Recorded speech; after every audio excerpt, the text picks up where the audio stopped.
The FIFA World Cup 2026 is being called the biggest sporting event in North American history. 104 matches, 3 host countries, billions of dollars. FIFA, which stands for Fédération Internationale de Football Association, is the international governing body for association football, soccer, beach soccer, and futsal. While fans struggled to buy tickets, refreshing pages, entering lotteries, paying thousands on resale markets, allegations have emerged suggesting something else was happening behind the scenes. Well, right in front of our own eyes. According to investigation published on June 25th by Deutschlandfunk, Germany's national public broadcaster, certain national football federations allegedly resold tickets meant for fans back onto the open market, and that too at a significant profit. First, let's look at how FIFA's ticketing system is supposed to work.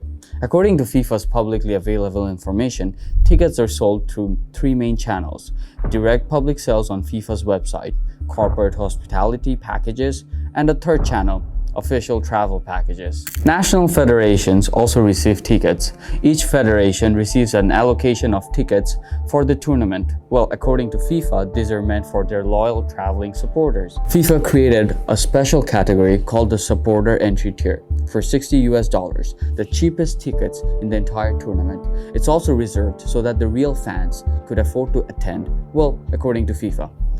Also, according to FIFA's own published terms and conditions, and I'm quoting directly from that document, the marketplace is not available for the resale of tickets for the tournament offered by FIFA under separate terms of purchase or use, including group sale tickets. That is FIFA's own rule. According to the Deutschlandfunk's investigation and evidence provided to us, it was allegedly broken. Section 2. The evidence.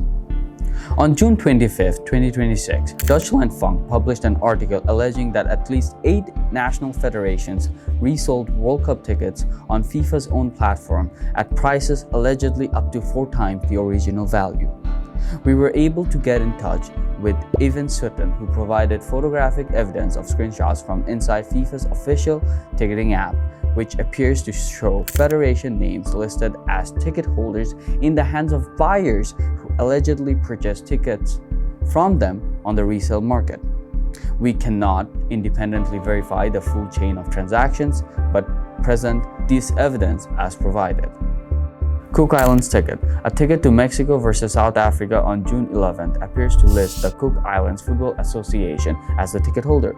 The Cook Islands did not qualify for this World Cup. San Marino ticket. A ticket to a match at Seattle Stadium on June 19th allegedly lists the San Marino's Football Federation as the ticket holder. San Marino didn't even qualify for the tournament. The Albanian Football Association tickets. Tickets to Colombia versus Portugal in Miami on June 27th allegedly list the Albanian Football Association as the ticket holder, and Albania did not qualify either. The Iraqi Football Association.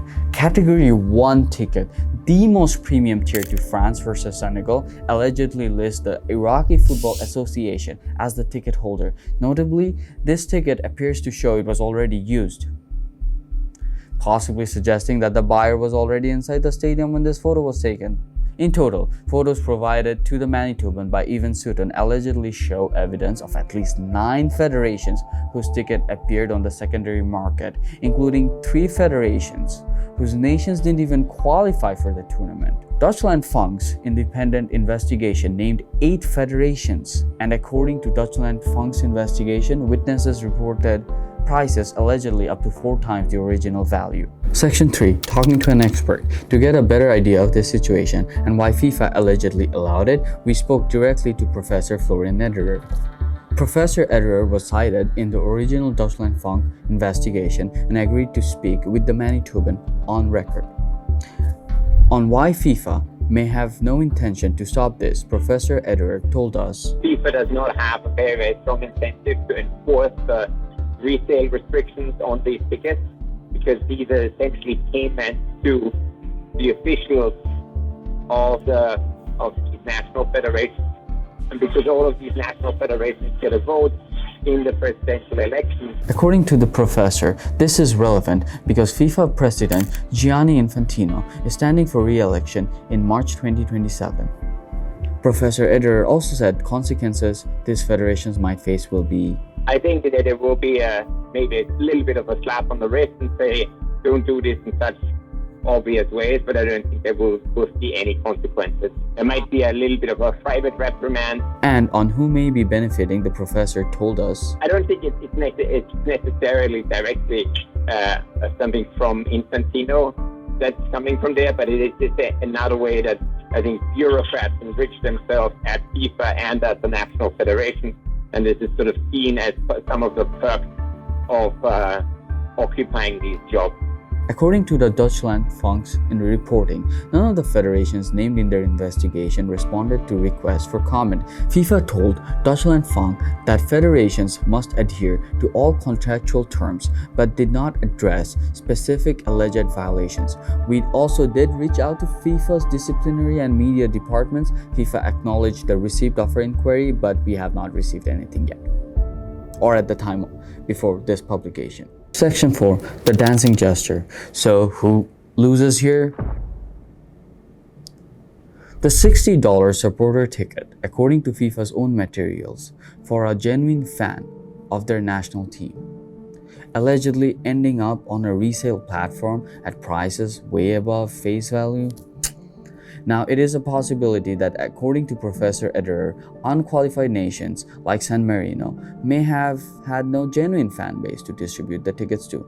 In his words, these tickets might have been for the officials, which ended up on the resale market. Section 5, the beautiful game. Scratch that, the bigger picture. The allegations are not the only thing we should focus on. Did I forget something?